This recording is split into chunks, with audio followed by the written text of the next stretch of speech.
اعوذ باللہ من الشیطان الرجیم بسم اللہ الرحمن الرحیم صلی اللہ علی محمد صلی اللہ علیہ وسلم۔ یا اللہ پاک تمام مسلمانوں کو 5 وقتہ نمازی بنا دے، دین پہ چلنے والا بنا دے اور سچا عاشق رسول صلی اللہ علیہ وسلم بنا دے۔ یا اللہ ہم سب کے صغیرہ اور کبیرہ گناہوں کو معاف کر دے۔ یا اللہ ہمیں انسانیت کی خدمت کرنے والا بنا دے، سب کی مدد کرنے والا بنا دے۔ یا اللہ پاک ہمیں ایسا کام کرنے کی توفیق عطا فرما کہ جس سے تو ہم سے راضی ہو جائے، آمین۔ یا اللہ پاک سب کو نیک اور صالحہ اولاد عطا فرما، والدین کا فرما بردار بنا دے اور دین پہ چلنے والا بنا دے۔ یا اللہ جو بیمار ہیں، پریشان حال ہیں، ان کی بیماریاں اپنے فضل سے، اپنے کرم سے شفا میں بدل دے اور سب کی پریشانیاں دور کر دے، آمین ثم آمین۔ حضرت عبداللہ بن مسعود رضی اللہ تعالیٰ عنہ ارشاد فرماتے ہیں کہ جو شخص یہ چاہے کہ کل قیامت کے دن اللہ شانہ کی بارگاہ میں مسلمان بن کر حاضر ہو تو وہ ان نمازوں کو ایسی جگہ ادا کرنے کا اہتمام کرے جہاں اذان ہوتی ہے، یعنی مسجد میں، اس لیے کہ حق تعالیٰ شانہ نے تمہارے نبی علیہ الصلاۃ والسلام کے لیے ایسی سنتیں جاری فرمائی ہیں جو سراسر ہدایت ہیں۔ انہی میں سے یہ جماعت کی نمازیں بھی ہیں۔ اگر تم لوگ اپنے گھروں میں نماز پڑھنے لگو گے جیسا کہ فلاں شخص پڑھتا ہے تو تم نبی صلی اللہ علیہ وسلم کی سنت کے چھوڑنے والے ہوگے، اور یہ سمجھ لو کہ اگر نبی کریم صلی اللہ علیہ وسلم کی سنت کو چھوڑ دو گے تو گمراہ ہو جاؤ گے۔ اور جو شخص اچھی طرح وضو کرے، اس کے بعد مسجد کی طرف جائے تو ہر قدم پر ایک ایک نیکی لکھی جائے گی اور ایک ایک درجہ بلند ہوگا اور ایک ایک خطا معاف ہوگی۔ اور ہم تو اپنا یہ حال دیکھتے ہیں کہ جو شخص کھلا منافق ہو وہ تو جماعت سے رہ جاتا تھا، ورنہ نبی پاک صلی اللہ علیہ وسلم کے زمانے میں عام منافقوں کی بھی جماعت چھوڑنے کی ہمت نہ ہوتی تھی، یا کوئی سخت بیمار،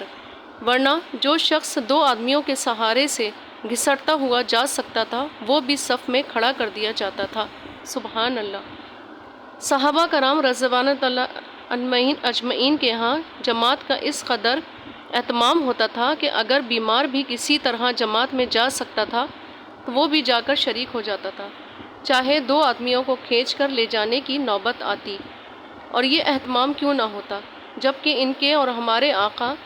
نبی کریم صلی اللہ علیہ وسلم کو اسی طرح کا اہتمام تھا۔ چنانچہ حضور اقدس صلی اللہ علیہ وسلم کے مرض الوفات میں یہی صورت پیش آئی کہ مرض کی شدت کی وجہ سے بار بار غشی ہوتی تھی اور کئی دفعہ وضو کا پانی طلب فرماتے تھے۔ آخر ایک مرتبہ وضو فرمایا اور حضرت عباس رضی اللہ تعالیٰ عنہ اور ایک دوسرے صحابی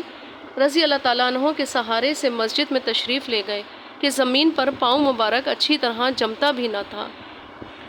حضرت ابو بکر رضی اللہ تعالیٰ عنہ نے تعمیل ارشاد میں نماز پڑھانا شروع کر دی تھی۔ نبی پاک صلی اللہ علیہ وسلم جا کر نماز میں شریک ہوئے۔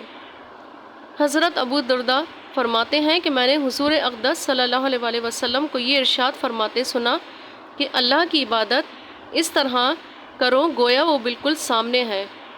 اور تو اس کو دیکھ رہا ہے، اور وہ اپنے آپ کو مردوں کی فہرست میں شمار کیا کر کہ زندوں میں اپنے آپ کو سمجھ ہی نہیں، کہ پھر نہ کسی بات کی خوشی نہ کسی بات سے رنج، اور مظلوم کی بد دعا سے اپنے آپ کو بچا، اور جو تو اتنی بھی طاقت رکھتا ہو کہ زمین پر گھسٹ کر عشاء اور صبح کی جماعت میں شریک ہو سکے تو دریغ نہ کر۔ ایک حدیث میں ارشاد ہے کہ منافقوں پر عشاء اور صبح کی نماز بہت بھاری ہے، اگر ان کو یہ معلوم ہو جاتا کہ جماعت میں کتنا ثواب ہے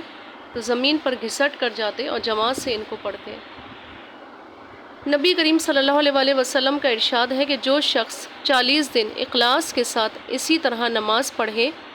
کہ تکبیر اولیٰ فوت نہ ہو تو اس کو 2 پروانے ملتے ہیں، ایک پروانہ جہنم سے چھٹکارے کا، دوسرا نفاق سے بری ہونے کا،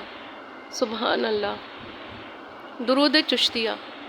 یہ درود شریف سلسلہ چشتیہ کے حضرات کثرت سے پڑھتے ہیں۔ اس درود پاک کو کثرت سے پڑھنے سے حب رسول پیدا ہو جاتی ہے۔ سلسلہ چشتیہ کے بزرگ حضرت میاں علی محمد بصیر شریف والے اپنے روزانہ کے معمول میں اس درود پاک کو کثرت سے پڑھتے تھے اور اپنے مریدین کو بھی اس کے پڑھنے کی تاکید فرماتے تھے۔ اللہ پاک ہم سب کو کثرت سے درود و سلام پڑھنے والا بنا دے، آمین ثم آمین۔